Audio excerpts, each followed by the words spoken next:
एक बार एक राजा रानी के साथ अपने महल का दौरा कर रहा था। तभी उन्होंने देखा कि एक नौकर अपनी ही मस्ती में मस्त था। वो आनंदित होकर गाने गा रहा था और अपना काम भी कर रहा था।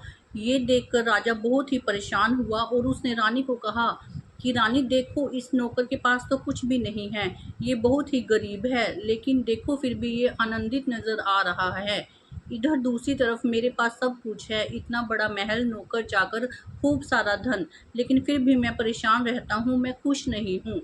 रानी उनकी इस मनोदशा को समझ गई और बोली, चलिए हम इस नौकर को भी 99 की जमात में डाल देते हैं। राजा तब नहीं समझ पाया कि ये 99 की जमात आखिर क्या होती है। इतना कहकर राजा और रानी अपने महल में वापस अपनी जगह पर चले गए और वो नौकर भी अपने घर में लौट गया। रात को रानी ने उस नौकर के घर के बाहर 99 सिक्कों की एक पोटली रखवा दी। सुबह जब नौकर उठा तो उसने देखा कि उसके घर के बाहर 99 सोने के सिक्कों की एक पोटली पड़ी है। वह उस पोटली को देखकर बहुत खुश हुआ और घर के अंदर जाकर अपनी पत्नी के साथ उन सिक्कों को गिनने लगा।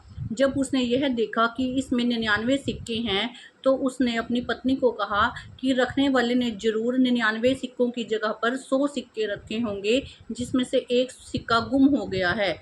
मैं जल्दी ही इस एक सिक्के को ढूंढ लाऊंगा। उस नौकर ने दिन रात एक कर दिए और उस नगर की हर गली हर सड़क छान मारी, लेकिन वो एक सिक्का नहीं प्राप्त कर सका।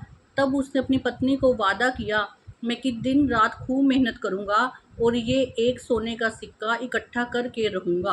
परंतु वह ऐसा नहीं कर पाया।